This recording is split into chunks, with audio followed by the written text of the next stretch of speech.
All right, so let's discuss a little bit about the Cold War in Asia and just sort of block out the finer points and the sort of need to know stuff, and including some of the battle related materials, even though we know that's not a point of concern for us on the exam next month. So actually, it's a month away tomorrow, just in case anybody's wondering, May 21st.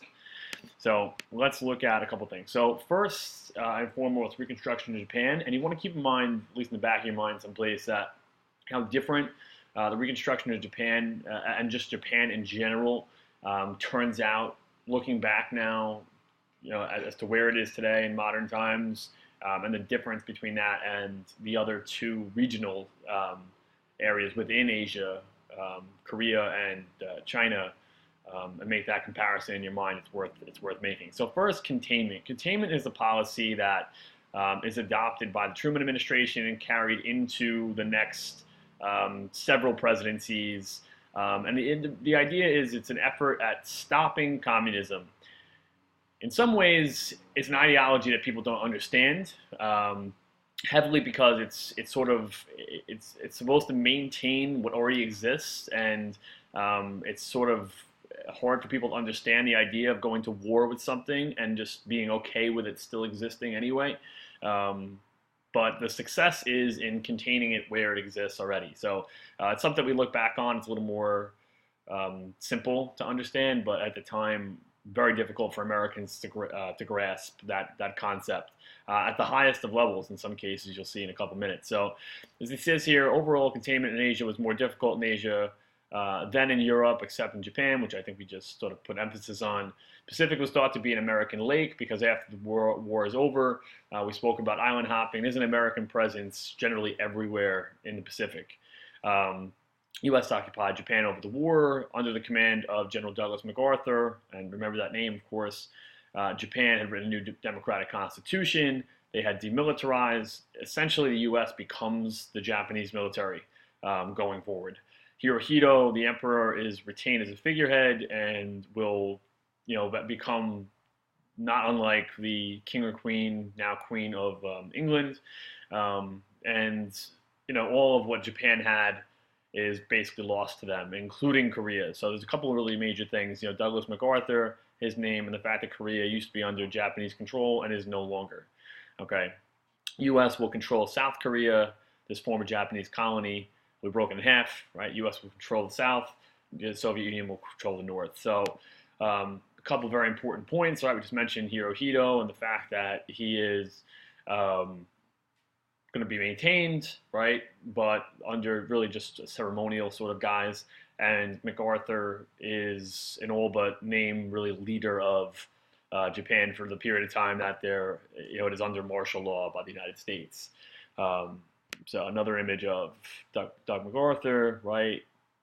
Very stereotypical corncob pipe, the kind of things that he uses. Hey, Theodore, you want to come and be in the video? Yeah, come here, buddy. Yeah, come on. What, do you got Sarge with you? Yeah. Can you say hello? Hello. Yeah, say hi. Who's this guy? Say Doug MacArthur. Doug MacArthur. Yeah, okay, good. So, Japan, this is actually, it's probably an image after the atomic bomb blast, but just to give you the idea of devastation that Japan will have to deal with and accommodate as they move forward, and the fact that Japan quickly moves ahead and becomes still a modern economic world power is pretty interesting. What's Right? that? This is a bomb blew up. A wobble? A bomb blew up, man. It wasn't good. It wasn't good. You know who dropped the bomb?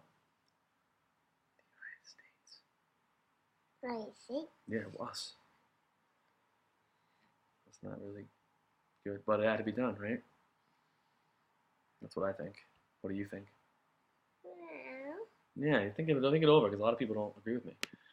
So Truman believes in a limited war when we get to Korea, but his general idea is in a limited war, meaning that fighting these sort of small, protracted battles and wars rather than full-scale world wars. We just exited that. MacArthur's belief is no substitute for victory. So what we just talked about related to containment is important to recall here because, MacArthur is one of these guys who's not fully going to understand what containment is. Okay, and Truman is a believer in it. So there's bound to be a clash at some point between these two guys. All right, but let's move ahead.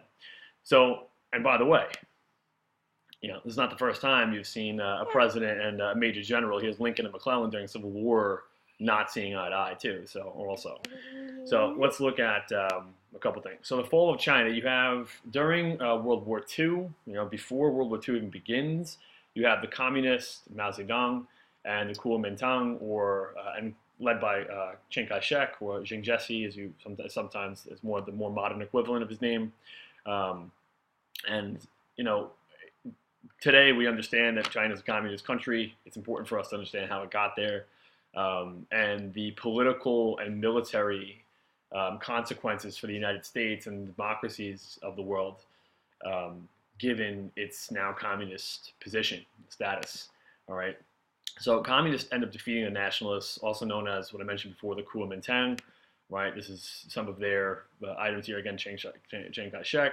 Right. Their flag or part of the more democratic part of China today, which is actually based in Taiwan. They were exiled to Taiwan after they were defeated by the communists. But let's just go back to this for a second. So, what's this one? What's this? All right, I thought you were going to say something good. So, seen as a defeat for the Allies and the U.S., specifically Democrats, right? Democrats are viewed. You want to go down? You want to get down? No. What do you want to do? Play. Why are you talking like a little baby? You're a big boy now. How old are you? Yeah, well, you can play with it, but Daddy's got to finish this first. Can you say hi, kids?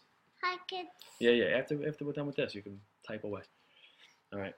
So, I was saying is politically at home is one of the political consequences. It's viewed as a defeat for the. You want to get down and see mommy? No. Okay. It's viewed as a defeat for the Democrats because the Republicans obviously going to give them a hard time at the loss of China after all the money and all the resources that have been put into it, and so on and so forth. The U.S. and Democrats will blame it on corruption within the Kuomintang. That Chiang Kai-shek himself was not. They'll even go that far and say that he himself was corrupt. And that's sort of from the inside. There's nothing the U.S. can do. So the U.S. will, though, refuse to recognize the new Chinese communist nation. Their interpretation of communism will, going forward, sort of be flawed. They'll always view Chinese communism as exactly the same as the Soviet version.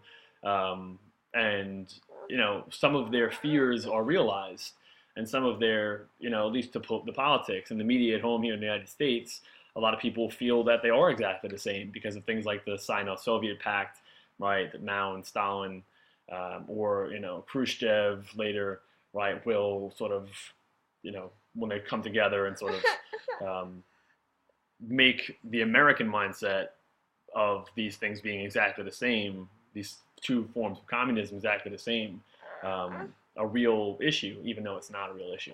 What do you want to do? You want to get down? No. What do you want to do? You want to type? I want to type. What do you want to type? History? No. But that's not really. But Daddy loves history. And the kids who are watching this, they all love history. Maybe. I don't know if they really don't. All right, so yeah, after we're done, buddy. No problem, man. No problem. So, and some of the images of that, that you would have seen, the contemporary images of the Sino-Soviet Pact and things that Americans would have seen that would have, created a kind of hysteria. I want to go play with Sarge. Here, go play with Sarge. Come back. I'll tell you what you do. Go. Why don't you go see mommy for like 2 minutes and then come back?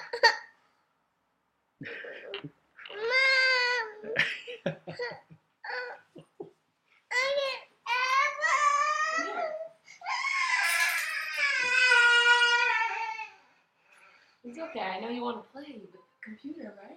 We'll play with the computer in a minute. Let's go We're live here. We're live here.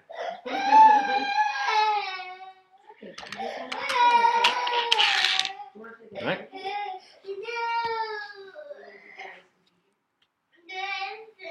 Afterwards, we're almost done.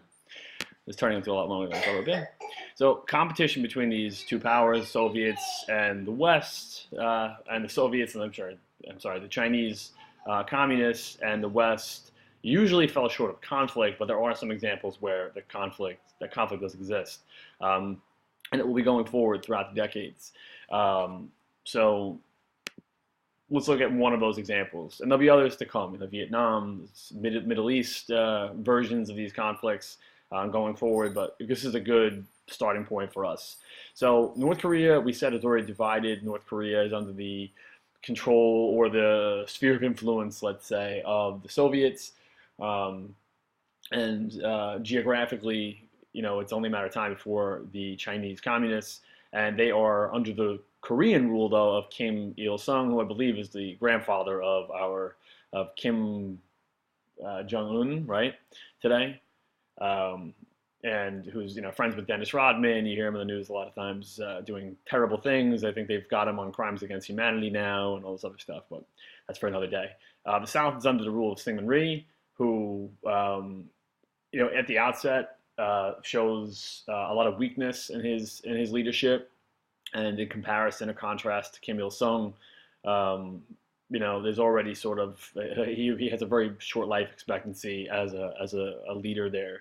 These are these two gentlemen's images: Kim Il Sung on the left, leader of North Korea, and Syngman Rhee on the right.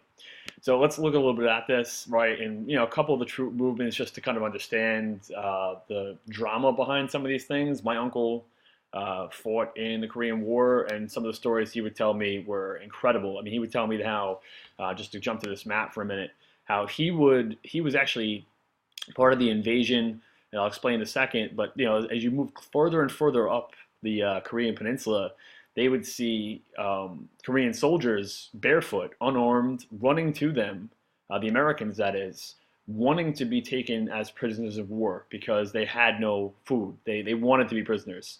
And these are primary source stories from my uncle who actually fought in this war. All right, so let's get to that point. So North Korea invades South Korea in June of 1950. This is an important event also, guys, because it's always referred to as a police action. It's never actually referred to a war, so let's find out why. President Truman takes advantage of the fact Soviets had actually, sort of barred the UN. They had, kind of boycotted it for a period of time. They didn't feel, they didn't want to be a part of it for this period of time. And during that period of time, Harry Truman, as president, really takes advantage of the fact that, of this really terrible episode, terrible event on the Korean Peninsula, which is where North Korea invades South Korea in hope of uniting the whole peninsula under communism. What Truman does is he gets a vote passed. Soviet Union's not there to vote against it, where the UN will approve military action. They will condemn the actions of the North Koreans. This is forever known as police action. In fact, it's not even called, to call it a war is inaccurate. It's not ever known as the Korean War, even though 50,000 Americans died during it. But it is known as police action to stop the North Koreans, and it is a UN action, even though 90%, I'm making up a number, but that large a number of the soldiers were Americans. And this is, in that sense, very modern, because we see this kind of replayed a lot, nowadays, right, in very recent history. So the Korean War was fought under UN auspices, right, or at least that's the guys that Truman can put out there. Under a lot of pressure. He and the Democrats are under that kind of pressure because, Republicans are going to call them losers of China, and Truman's under a lot of pressure to not lose Korea. That's the idea. So you get back to this idea of containment. So on the Korean Peninsula itself, so the North Koreans invade South Korea, pushing the South Korean UN and mostly American forces back to this area here, Busan. MacArthur, who's in charge of the forces, the UN forces there, decides on what some people felt was a reckless move, but an amphibious landing that works and was very successful and heroic, actually, at Incheon. And what happened was they pushed North Korean forces all the way back to the North Korean-Chinese border around the Yalu River.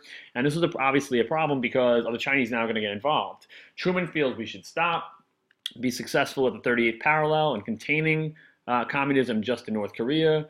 And MacArthur feels we should bomb China and blockade it Truman fires MacArthur, and